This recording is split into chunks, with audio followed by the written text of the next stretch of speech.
And I remember when Walter Rodney was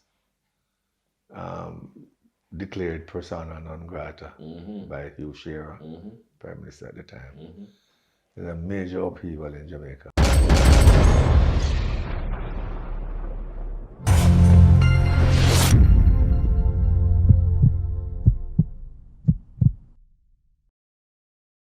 And we're gonna dive in, to some of this legacy right about now, and deal with some of your lyrics, Yes. Bob Andy. You know what I mean? Because we want to focus on the lyrics. This is Got Kush TV, so we're about the lyrics. So you want to focus on the lyrics, and we're gonna take a little bit of a journey. As you say, music must be a tell a story. Yes. So we're gonna tell some of your story now through the songs that you've written and that you've sung. I want to start with this song called Check It Out, Yes. Because and the reason being is because the lyrics in the song are very pertinent to our current global situation, the current economics and the things that you say. So I'm going to read a quote from the lyrics here, from the song.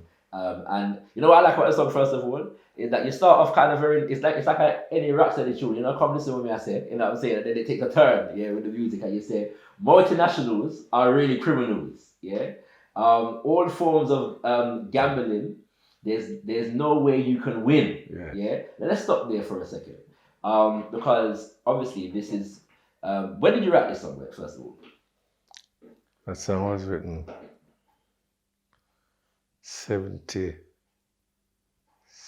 I think. 76. Fire Burning was written 72. Yes. Check It Out was written somewhere between 72 and 75, because Michael Manley came into power again, 76. Okay. So those songs were written about 3 years apart. Okay. So you kind of given a clue. Some multinational, no. Yeah. I learned, my thing was, I'm interested in politics, but I wasn't given to personalities in politics. Yeah. But I was quite aware that Michael Manley's tenure as Prime Minister was very enlightening. Right. Because we never, like up to then, I mean, I never went to high school or anything. Yes. So up to then, I just knew that when you flick a switch, you get light. But I never related it to natural gas, oil, coming from the Middle East to come be naturalized in Jamaica or refined. So when I started learning about all these things, learning about import, export, foreign exchange, and how it affects the country, and what Michael Manley had all those things going. So both songs were really inspired by Michael Manley. Okay. What, him, Michael Manley, as in the person, or just the government and what's going on? No, him, the leader. You see, right. What in America today, 2019, is a push by the Democratic Party to use a form of democratic socialism. Michael Manley started that first. Yes.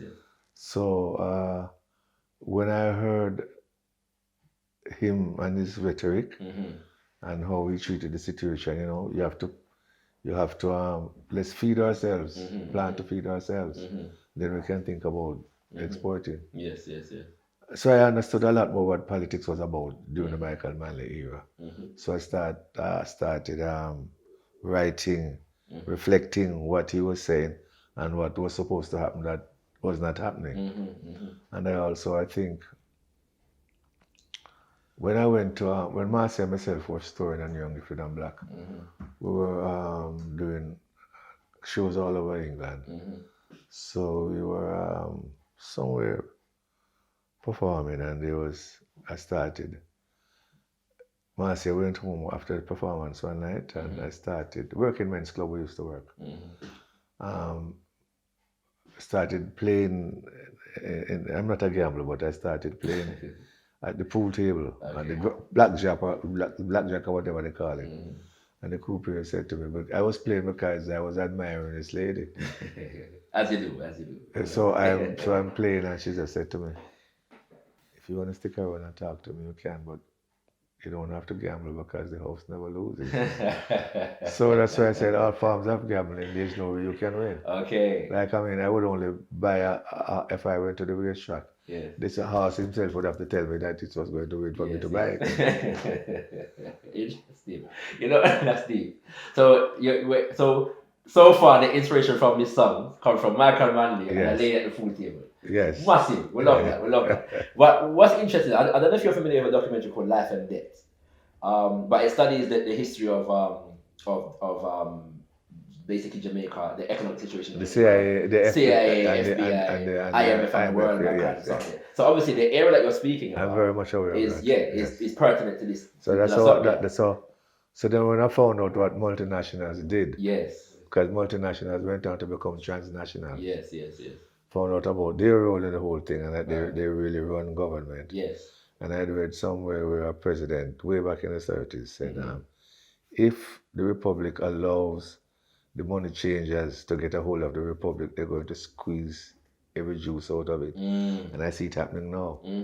So what was, when I think one of the relevance of the strong point in the songs I write is the fact that the more things change, the more they stay remain the same. So what was true then economically and socially is true now even more. Yes, even more. Because you have some wicked right, what they call them, right ringers, who insist on eating up.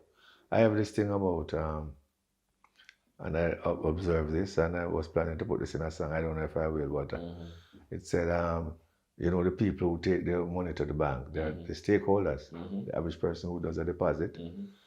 But my thing is, somewhere along the line, these shareholders eat up all the stake. and that's what the whole multinational thing, you know. I look forward to hearing that song. I look forward to hearing that song, you know what I mean? But it's serious, the last thing on this particular point, because the era that you speak of is the era in which Walter Rodney was also in Jamaica. Yes, he was very influential in my life too. Yeah? Let's speak about that. Well, he used to be lecturing at the University of the West Indies. And Jerry Small and G. White, Garth White, who were good friends of mine, were students at JC and the students at... So they had sittings with Walter Rodney. When he said groundings with my brethren, those are them brethren I deal with. So, and I remember when Walter Rodney was declared persona non grata by Hugh Shearer, Prime Minister at the time. There's a major upheaval in Jamaica. Yeah, man. I think it's the 40th anniversary of that now. They had the end of last year, October last year, the 40th anniversary. Yeah. Great upheaval. Yeah. And we know what happened to Rodney in the books he wrote. And what happened to him eventually. Yeah. So he was one of the, definitely one of my, I don't have idols, but one of the persons I admired. Did you ever meet him? No, I never met him personally. Okay, just hear about him. Always close by, but I never really sat into any of those meetings. But I got, and most of the guys at the university used to really be privy to those things. All right, beautiful. Well, from that foundation now, we're gonna go on to the next song, which concerns the legacy of Rastafari, and the song is called Rasta Come of Age.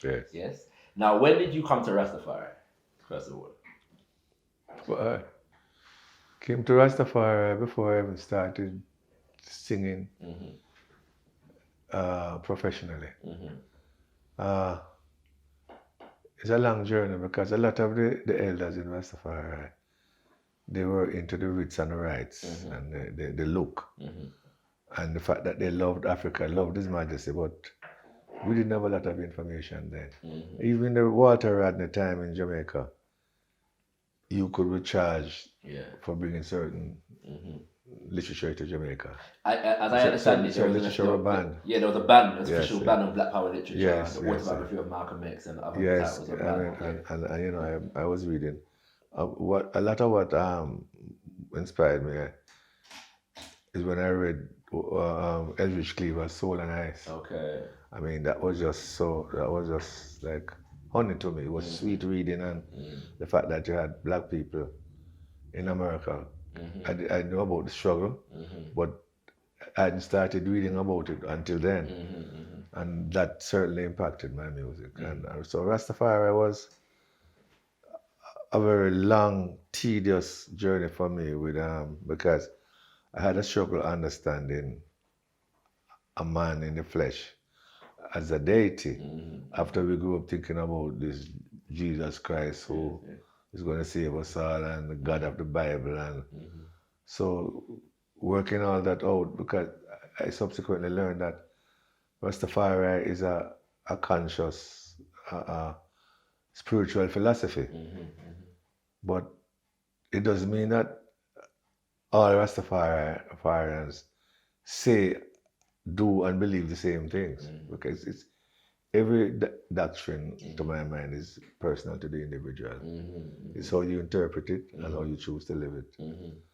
So my Rastafari walk certainly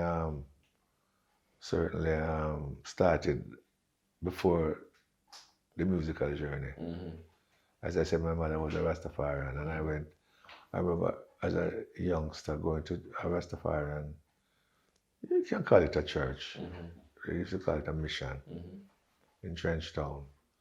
And the seats were just boards nailed on stumps that were planted in the soil. There wasn't even like a proper flooring. But I remember going there and how humble the gathering was and how edifying the speak. It wasn't like a preacher preaching down to you or telling you. And you have to do it. It was some people sharing information about how it was wonderful. Started learning about the diaspora from there. And some Afrocentric people desire to repatriate to Jamaica, to Africa.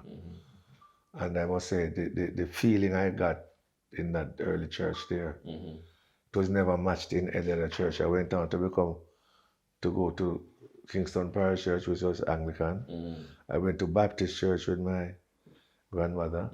I went to Salvation Army Church with my, when you're young and you move among different parents, you do what they do. So if they go to a certain church, you go there too. If they don't go, they send you to Sunday school. And I've never been to a church after that I haven't got the warmth and the feeling of belonging and understanding what the preacher was saying, like that church to this day. So So what did Rastafari in the era that you spoke about in terms of the 70s, what did the Rastafari movement represent in the political upheaval that was going on in Jamaica at the time? Well, I always thought that the Rastafarian movement held the balance of power in Jamaica.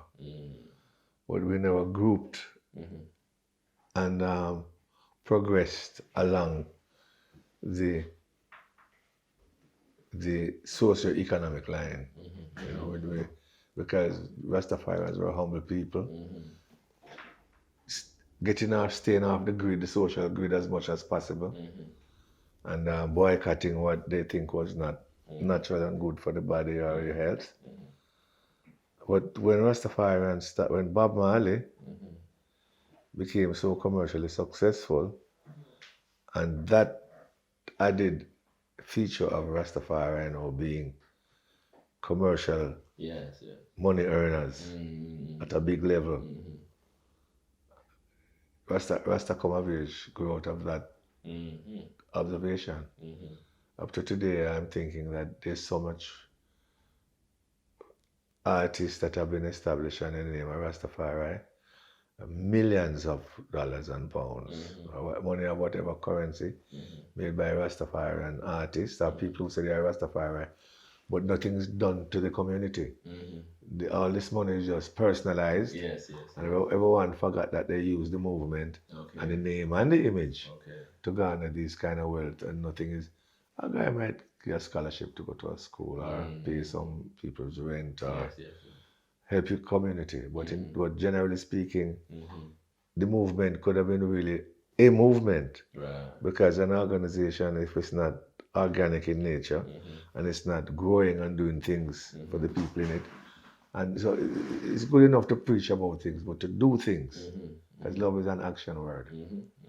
So this thing saying that the work has just begun, the fact that Let me just read the lyrics here, because you say, it's a beautiful lyric, because you say, Rasta come of age in this time. After a long and uphill climb. Right. But then you say, but the work has just begun. Yes. So after the long and uphill climb, we're just start. We're not going away yet. Well, life is an uphill climb to the bottom, Yes. So whenever you top, you go down back.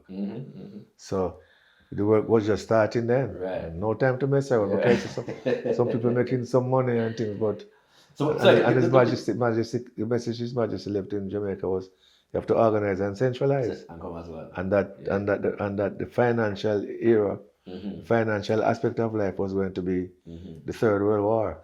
So it sounds like what you're saying is that you are observing the coming of age that you're speaking about is more the popularization of Rastafari. Yes. Yeah, and even the commercialization of Rastafari. So now we've got some notoriety. Yes. But the work is still to continue. Yeah, exactly. So it's like you're reminding us. Because it was only a few people who were establishing the thing at the time. Right. But now that it has international acceptance, the work has just begun. Yes. No time to mess around. Many battles are to be won.